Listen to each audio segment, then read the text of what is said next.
Hello दोस्तों, SSC MTS exam का जो ये अंतिम समय बचा हुआ है, बच्चे इसमें ऊहापोह में रहते हैं कि कैसे हम अपनी एग्जाम को क्लियर करें और कौन सी स्ट्रेटजी अपनाएं। तो मैंने जो स्ट्रेटजी फॉलो की, जिससे मैंने 2 से 3 बार सिलेक्शन लिया, वही आप लोगों को बताऊंगा कि कैसे आप लोग उसको फॉलो करके अपना सिलेक्शन श्योर कर सकते हैं। सबसे पहले मैं आपको ये बता दूं कि इस वीडियो में मैं आपको स्ट्रेटजी इस तरीके से बताने वाला हूं। पहले आपको जीके के बारे में, फिर इंग्लिश के बारे में, और वीडियो के लास्ट तक आप लोग बने रहना, क्योंकि वहां पर मैं एडिक्विटी जो नया पैटर्न है उससे रिलेटेड कुछ फैक्ट्स बताने वाला हूं, जैसे कि करंट और स्टैटिक के टॉपिक। तो आप लोग वीडियो के साथ मेरे साथ बने रहना। सबसे पहले मैं आप लोगों को बताऊं, यहां पर हम देखेंगे एसएससी एमटीएस का पैटर्न। ये आप सब लोगों को पता है कि ये क्वालिफाइंग मार्क्स हैं। यहां पर इनसे सिर्फ क्वालिफाइंग मार्क्स लाना है, यानी दोनों में से 40 क्वेश्चन से सिर्फ 12 क्वेश्चन करने हैं। बच्चे इजीली सही कर लेंगे। हम बात करेंगे मैथ्स और इंग्लिश की, इंग्लिश और जीके जीएस की, क्योंकि जो कट ऑफ है वो इसी 150 नंबर में से जानी होती है। अब आप लोग मुझे ये बताएं कि यहाँ पर जो नेगेटिव मार्किंग है वो 1/3 है, तो इस वाले पोर्शन को, इस वाले सेक्शन को आपको थोड़ा तरीके से करना होगा, और इसी पर मैं बात करूंगा। सबसे पहले हम देखते हैं जीके जीएस के लिए। मैं आपको एक सलाह दे दूं कि हिस्ट्री, ज्योग्राफी, पॉलिटी, इकोनॉमिक्स और जो फिजिक्स, केमिस्ट्री, बायोलॉजी जो ये सेक्शन है, ये नियत सेक्शन है। इसमें अब लास्ट समय में चाहे कोई भी एग्जाम हो, आपको इनसे नया चीज नहीं पढ़ना है। जो अब तक आपने पढ़ा है उसी को बार बार रिवाइज करना है, क्योंकि इनमें से जो क्वेश्चंस आएगा वो आप लोग जो पढ़ चुके हैं उसमें से ही देखें। नया ट्राई करने की कोशिश नहीं करें लास्ट टाइम में। अच्छा, ये 2 सब्जेक्ट्स हैं, ये लास्ट टाइम के लिए छोड़ रखी हैं आपने। मैंने पहले भी बताया आप लोगों को, स्टैटिक और करंट अफेयर दोनों ही चीजें ऐसी हैं, और जो मैक्सिमम पैटर्न जो चेंज हुआ है वो भी इन्हीं पर डिपेंड कर रहा है। तो ये दोनों जो सब्जेक्ट्स हैं, इसमें आप लोगों के लिए क्या करना है, एक तो आपकी मॉक की वैल्यू एसएससी के लिए है, एमटीएस के लिए नहीं है। क्योंकि मॉक की वैल्यू यानी आपको स्पीड तो तब चाहिए जब आपको इसको भी कोई, ये भी कट ऑफ में जुड़ रहे हैं वो मैथ्स, रीजनिंग भी, तो ऐसा तो है नहीं यहाँ पर। तो प्रैक्टिस सिर्फ इनके लिए करनी है, तो समय का कोई इशू नहीं है, सिर्फ एक्यूरेसी के लिए करना है, ताकि हमारी जो गलतियां हैं वो हम प्रैक्टिस कर सकें, क्वेश्चंस नए नए देख सकें। इसलिए आपको मॉक की वैल्यू इतनी ज़्यादा नहीं है एसएससी की अदर एग्जाम्स के कंपैरिजन में एमटीएस के लिए, मैं ये मानता हूं, क्योंकि दोनों ही सब्जेक्ट जो इंग्लिश और जो जीके जीएस है, जो कि कट ऑफ आपका डिसाइड करना है, वो दोनों सब्जेक्ट ऐसे हैं आप लोगों के लिए कि आप इजीली उसको, जो दिया गया टाइम है 1 घंटा, उसमें अटेम्प्ट कर सकते हैं। पीवाईक्यूज के मॉक आपको लगाने हैं, और उसका मॉक लगा करके उसका एनालिसिस भी आप लोगों को करना होगा। इन दोनों के बारे में मैंने इंपॉर्टेंट टॉपिक्स 10 से ज़्यादा जो हालिया एडिक्विटी का पैटर्न है वो वीडियो के लास्ट में मैं बताऊंगा आप लोगों को, तो आप बने रहना। इससे पहले मैं आप लोगों को इंग्लिश के लिए बता दूं। इंग्लिश एसएससी एमटीएस में 3 ही पैटर्न है, वोकैब है, ग्रामर है और कॉम्प्रीहेंशन, रीडिंग कॉम्प्रीहेंशन है। आप लोगों को मैंने पहले कहा था, वीडियो आपका वोकैब है वो 20 वोकैब पर डे आप तैयार करेंगे तो आप लोगों की पिछले 2 महीने से बहुत ज़्यादा वोकैब तैयार हो गई होंगी। और इस पैटर्न को तो फॉलो करते ही रहना, ये नहीं छोड़ना है एग्जाम तक। अब आपको ज़्यादा नया भी नहीं करना है, जो चीज़ें हैं उनको रिवाइज करो, उस वोकैब को रिवाइज करो, और उनके पीवाईक्यूज लगाओ मॉक, यानी कि जो एसएससी के पिछले कुछ दिनों में पूछे गए हैं। और आप लोगों को पता होगा कि एसएससी ने अभी जो है स्टेनोग्राफर वाली आंसर की भी डाल दी है, उससे भी आप लोग यहां से वोकैब देख सकते हैं, उसमें किस टाइप की वोकैब आई है, तो आपको एक आइडिया हो जाएगा। और बच्चे, आप लोग अगर प्री प्लान के साथ वहां पर जाएंगे तो आपको यकीनन बेनिफिट होने वाला है, ठीक है। उसके बाद ग्रामर है।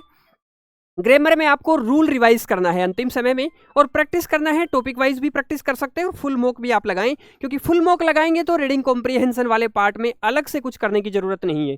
जो फुल मॉक लगाएंगे उसमें एक जरूर पैराग्राफ या इस टाइप का आएगा, तो वहां उसको सोल्व करेंगे तो इतना ईजी ही आता है। तो एक में जो यहाँ से लगाएंगे फुल मॉक, उसमें जरूर आपका काम चल जाएगा। तो इस वाले पोर्शन पर भी ज़्यादा ध्यान नहीं देना है, ज़्यादा ध्यान इस वाले पोर्शन पर, यहाँ से गलती नहीं करनी है, इसको बचा के चलना है यकीनन आपको, ठीक है। ये सारी चीजें हैं। अब आप कहेंगे सर कि हमें और चीजें क्या, एडिक्विटी आ गई है, यानी कि टीसीएस हट गया है, एसएससी जो कंडक्टिंग एजेंसी है वो चेंज हो गई है, तो हमें भी कुछ सावधानियां रखनी चाहिए। एक तो प्री अज्यूम करके कभी मत जाना कि मुझे इतने क्वेश्चंस करने हैं, क्योंकि एसएससी एग्जाम का पैटर्न देख करके आप वहां पर लेवल देख करके करेंगे। आप ये सोचिए कि आपका जो ये क्वेश्चंस आ रहे हैं, और मान लीजिए इसमें आपको 150 में से आप लोग ये मान के चलिए कि आप 130 मार्क्स में बताता हूं कट ऑफ के लिए, लेकिन आपके 120 आ रहे हैं, तो क्या पता आपका सिलेक्शन हो सकता है। लेकिन आपको ऐसी गलती नहीं करनी है कि आपको वो क्वेश्चंस आ ही नहीं रहे हैं और आप उनको अटेम्प्ट कर रहे हैं। इसलिए कम से कम ऐसे क्वेश्चंस को तो आप अटेम्प्ट कर सकते हैं जिनमें 2 ऑप्शन आपके कट रहे हों, 2 ऑप्शन बच रहे हो, तो वहां पर आप अटेम्प्ट कर लेना। बाकी आपको छेड़ना नहीं है। जिसमें आपको कुछ नहीं आ रहा है उसको टिक मत करना, कभी ऐसा सही नहीं होता है, ये बात जरूर ध्यान रखना। अब आप लोगों के साथ मैं डिस्कस करूंगा वो 10 टॉपिक्स जो हाल या बहुत ही महत्वपूर्ण है। अंतरिक्ष मिशन, जो स्पेस मिशन है, यहां से क्वेश्चंस, और इसरो से भी, इसरो के जो स्टेट्स के क्वेश्चन है, स्टेटिक क्वेश्चन है, वो भी पूछे जा रहे हैं। और जो पिछले कुछ 1-2 सालों के अंदर इसरो के द्वारा छोड़े गए मिशन है उनको भी पूछा गया है। तो इसको, ये बहुत इंपॉर्टेंट है, ठीक है। उसके बाद जो स्कीम्स है, गवर्नमेंट स्कीम्स है, यहां से क्वेश्चन आ रहे हैं। और आप ये मान के चलेंगे कि जो पॉपुलर स्कीम्स हैं, चाहे वो 2016 की हो चाहे 14 की हो, तो आप वहां से लेकर के आएंगे। और जो हालिया करंट की स्कीम है उनको तो देखेंगे, लेकिन स्टैटिक वाले पोर्शन को भी इसको देखेंगे।